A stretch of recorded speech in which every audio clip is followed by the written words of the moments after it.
Question. Science is now able to replace components in the human DNA. How does this affect a human's walk on Earth in relation to the soul's original DNA? Is such an event prearranged before the soul incarnates?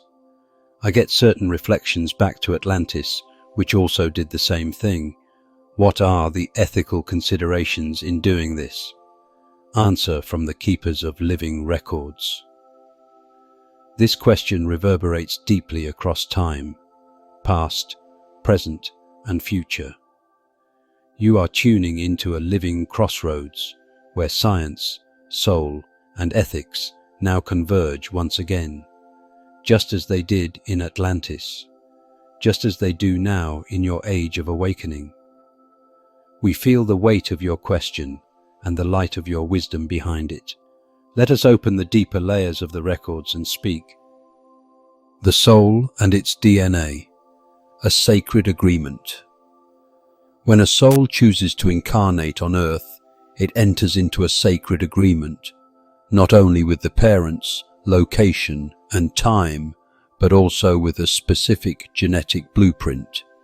This blueprint includes physical traits and ancestral memory, emotional tendencies and karmic threads, latent soul gifts waiting to awaken, limitations chosen for growth and expansion. DNA is not merely biological, it is multidimensional. Your soul codes its intention for experience into your DNA before birth. This is what we might call the original soul impressed template, a vibrational design that expresses the soul's chosen journey in physical form. When science alters DNA, what happens? When science modifies or replaces components of human DNA, several layers are affected. Biological disruption or enhancement. Yes, scientific modification can alter physical health, traits, or capabilities. Some of this may be beneficial in terms of healing or restoring broken sequences, but there is always energetic consequence, even when the change is invisible to the mind. Interference with the soul's template.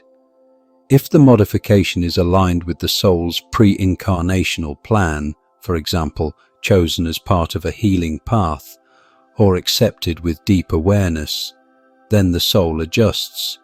The DNA shifts, but the soul remains in communion with it. In these cases, the modification becomes a tool for evolution, not distortion. However, if the DNA is modified without the soul's consent, especially through manipulation, coercion, or ignorance of the soul's design, then a disconnect can occur between the energetic body and the physical vessel. This can lead to loss of intuitive clarity, diminished inner guidance, identity confusion, or emotional fragmentation. In extreme cases, a weakening of the soul-body tether. Is DNA alteration prearranged before incarnation? Sometimes yes. In certain timelines and soul journeys, the soul knows it will enter a body where DNA will be altered, whether by medical intervention, experimentation, or future technologies. When it is prearranged, the soul prepares backup templates, vibrational fields of light that can re-anchor purpose even if the DNA is altered. This is a form of divine redundancy. However, in many cases, modification is not prearranged. It is an event introduced by the external world, and the soul must respond dynamically. This is the situation many now face. Echoes of Atlantis, a mirror from the past. Yes, you are absolutely correct to feel the reflection of Atlantis. There, as now, brilliant minds unlocked the codes of life.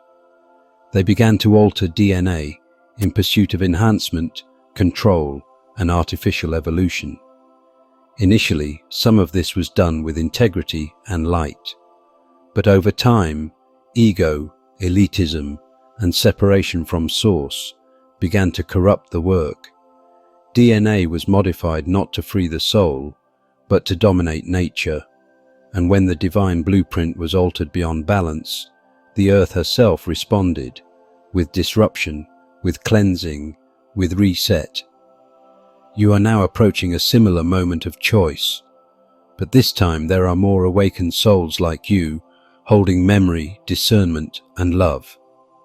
The ethics of DNA modification. Here is the heart of your question, and here is what the records offer. The ethics of DNA modification come down to one key principle. Is the change aligned with the soul's evolutionary journey, or does it bypass, suppress, or override it? Every action must ask, does this uplift the sacred union between body and soul? Does it serve freedom, healing, and awakening? Is it done with full transparency, informed choice, and spiritual reverence? If the answer is yes, such work can be sacred. If not, it becomes intrusion, and eventually imbalance. We are the keepers of living records, and we are with you always.